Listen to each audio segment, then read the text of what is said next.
हरे कृष्णा। 4 प्रकार के संप्रदाय होते हैं जिनमें हमें दीक्षा लेनी चाहिए, जो बोनाफाइड संप्रदाय कहलाते हैं। लक्ष्मी जी से आता हुआ संप्रदाय श्री संप्रदाय, रुद्र संप्रदाय जो शिव जी से आ रहा है, 4 कुमारों से जो आ रहा है कुमार संप्रदाय, और ब्रह्मा जी से जो आ रहा है उसे ब्रह्म संप्रदाय कहते हैं। हमारा संप्रदाय है ब्रह्म मध्व गौड़ीय संप्रदाय।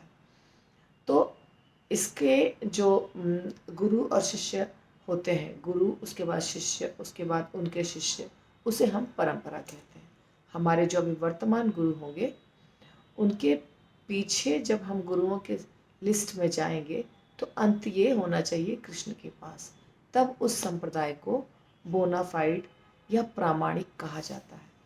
तो हमारे भगवत गीता में ये जो भगवत गीता है यथारूप, इसमें एक लिस्ट दिया गया है। यदि आपने ध्यान नहीं दिया है तो दीजिएगा।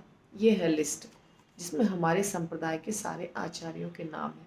मैं आपको पढ़ के सुनाती हूँ। श्री कृष्ण से ज्ञान आता है ब्रह्मा जी को, ब्रह्मा से नारद मुनि, उसके बाद व्यासदेव जी, उसके बाद मध्व यानी जो मध्वाचार्य थे, मध्वाचार्य से पद्मनाभ, फिर उसके बाद नृहरि, उसके बाद माधव, अक्षोभ्य, जय तीर्थ, ज्ञान सिंधु, दयानिधि, विद्यानिधि, राजेंद्र, जय धर्म, पुरुषोत्तम, ब्रह्मण्य तीर्थ, व्यास तीर्थ, लक्ष्मीपति, माधवेंद्र पुरी, ईश्वरपुरी, ब्रैकेट में नित्यानंद प्रभु और अद्वैत आचार्य भी लिखा है, चैतन्य महाप्रभु, रूप गोस्वामी, या साथ में उनके जो और हैं स्वरूप, दामोदर, सनातन गोस्वामी इत्यादि।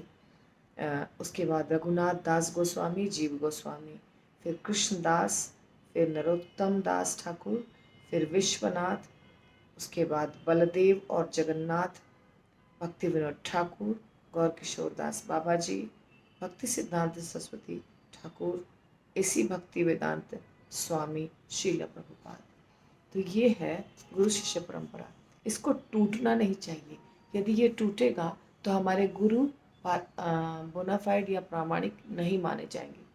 जब हम यहाँ पे अंतिम जो गुरु हैं प्रभुपाद जी, उनके शिष्य से हम दीक्षा लेते हैं, तो इसका अर्थ हुआ कि ये परंपरा जो यहाँ से पीछे जाएगी तो अंत में ये कृष्ण तक जाएगी।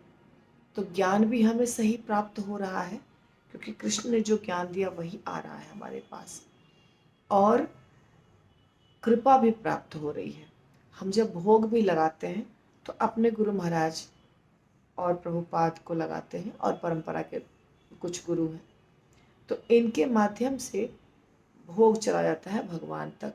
ठीक है, तो ये कड़ी है, चेन जैसे होता है वैसा चेन, इसको श्रृंखला भी कहते हैं। गुरु शिष्य परंपरा, दीक्षा हमेशा परंपरा में ही लेनी चाहिए, तभी इस दीक्षा का अर्थ हुआ।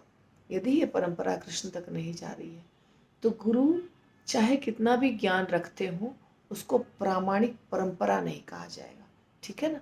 तो हम जब दीक्षा लेने जाते हैं तो इस बात का ध्यान रखना अति आवश्यक है कि हमारे गुरु की परंपरा जो है वो कृष्ण तक पहुंचनी चाहिए। हरे कृष्णा।